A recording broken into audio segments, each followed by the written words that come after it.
Hello everyone, and welcome back to the channel. Every now and then, we are presented with a piece of media that really speaks to our soul on some deep level. For me, the most recent example of that was Project Hail Mary, the movie. I recognize I'm a little late to the game as far as making a video about the film goes, but that's fine because I don't like to be a trend follower. Before we get into the review though, here is my weekly writing update.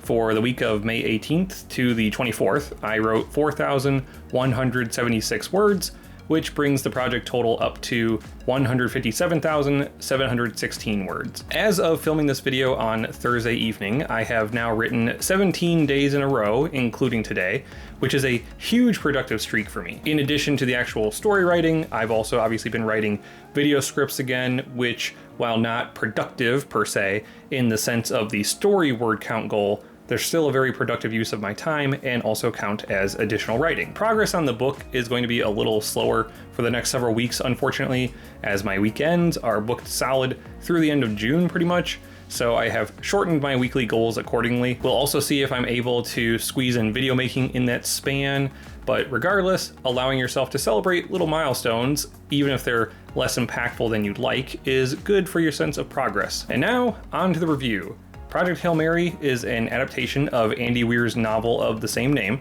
The book came out in 2021, and the film was released this year on March 20th, and was a huge success, which it very much deserved. I must admit up front that I have not read the book, but I had a general sense of what the story was about because one of my close friends has read it and gushed about it.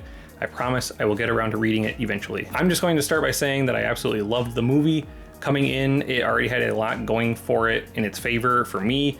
That's a Save the Earth plot, first contact with an alien, relatively realistic space travel, Ryan Gosling. As a quick aside, Blade Runner 2049 is one of my favorite sci-fi films, and Gosling was fantastic in that movie. The premise of Project Hail Mary is this. The sun is dimming due to an organism dubbed the astrophage, and if the problem isn't solved in the near future, the Earth will suffer catastrophic global cooling, wiping out most life. But it's not just our sun that's losing heat, it's every observable star in the solar neighborhood except for Tau Ceti. The movie opens with Gosling's character, Ryland Grace, awakening from an induced coma aboard the spacecraft Hail Mary. He has no recollection of how he got there or much about himself in general, but he quickly learns he is the sole survivor of a 3-person crew, and he is 11.9 light years from Earth. Throughout the movie, we see flashbacks from Grace's life on Earth. At the beginning, we see that he was a middle school science teacher and former molecular biologist who was sort of disgraced due to the theory that he proposed that intelligent life did not have to be water-based. The latter aspect gets the attention of Eva Stratt, the head of the Petrova Task Force, which refers to the Petrova Line, which is an infrared trail stretching from the sun to Venus. Due to his expertise, Grace is recruited to study the astrophage, which he discovers are single-celled organisms that breed in Venus's carbon dioxide atmosphere and absorb electromagnetic radiation from the sun to then expel as propulsion. Grace joins Stratt's Project Hail Mary, helping to breed astrophage on Earth to use as a fuel source for the spacecraft itself. However, there's only going to be enough fuel for a one-way mission, and so the crew plans to send their research results back to Earth and then die in space in a manner of their choosing. In the present, Grace arrives at Tau Ceti and encounters an alien spacecraft. After some initial shenanigans, Grace boards the ship and meets its sole occupant, a 5-legged rock crab spider thing, which Grace names Rocky. Rocky is the sole survivor of his own mission, and he is an Iridian from a planet in the Eridani system, and he's actually proof that Grace's theory about intelligent life was correct. From there, the story follows Grace and Rocky as they overcome a language barrier and form a friendship while working together to save their respective homeworlds. Alright, I quickly want to talk about some spoiler things, and so if you're someone who doesn't like that, you should go ahead and skip to this timestamp on the screen right now. I liked the slow reveal of Grace's past through the flashbacks that were then connected to something going on in the present. The biggest reveal, of course, is that Grace did not actually volunteer to go on the mission, but was actually shanghaied. Personally, I did not find this terribly surprising, as we see very early on that he is not part of the crew being trained to go on the mission, so we knew something was up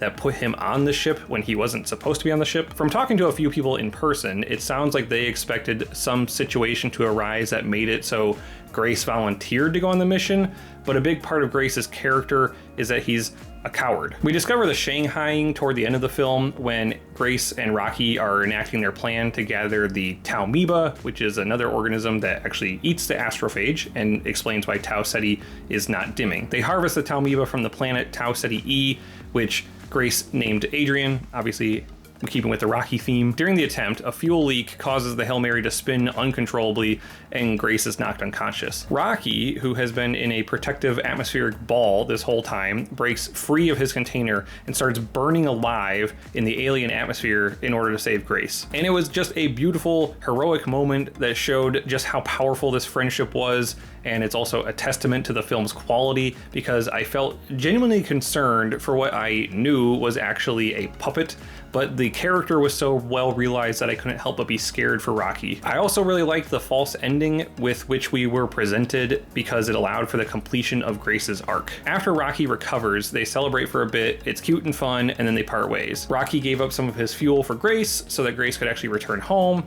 The Iridians are much longer lived than humans, and so Rocky taking 6 years extra to get home isn't actually that big of a deal for him. However, shortly into the flight home, the Taumoeba that Grace bred while Rocky recovered evolved to escape their xenonite containers. Xenonite is the substance Rocky's entire ship is made of. The Taumoeba started eating the astrophage fuel on the Hail Mary, and while Grace was able to contain the outbreak, he realizes that Rocky will be stranded in space because the entire xenonite ship will not be able to contain the Taumoeba. They will escape, they will eat all the fuel, and then he will be dead in the water. And this is where the culmination of Grace's arc comes to fruition. He chooses to send his research back to Earth, then goes after Rocky to save his friend. On Earth, Grace's biggest problem was that he had no one worth dying for, but here in the far reaches of space, he finally found that person.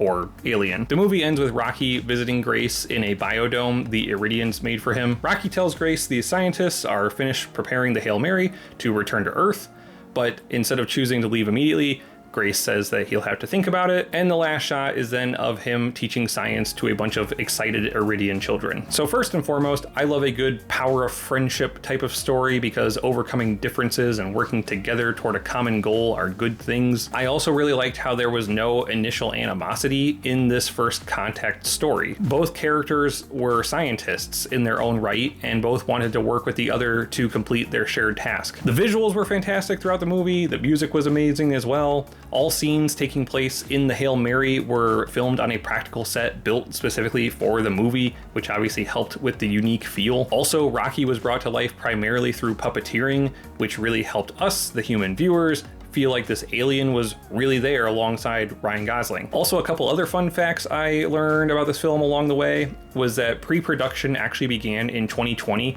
before the book's actual release. And Drew Goddard, who wrote the screenplay for Andy Weir's other adapted movie, The Martian, returned to write the screenplay for this one as well, which I think is pretty neat and kind of gives them a similar vibe. Overall, I thought Project Hail Mary was amazing. I think that everybody should go see it. I'm very glad I saw it in theaters because it was one of those movies that really reminded me how cool the theater experience can be. If you haven't had a chance to watch it yet, I highly recommend checking to see if it's still in your local theater, and if it's not, check it out as soon as it's available on Blu-ray or streaming or what have you. But that is all for today. As always, thanks for stopping by. If you liked this video, please like the video and subscribe to the channel if you aren't already. Leave a comment below if you have seen the movie, haven't seen the movie, want to see the movie, etc. If you have seen it, I hope that you liked it. And if you have seen it and didn't like it, just know that you are dead to me. As always, I hope that you have a wonderful day, and I'll see you here in the next video.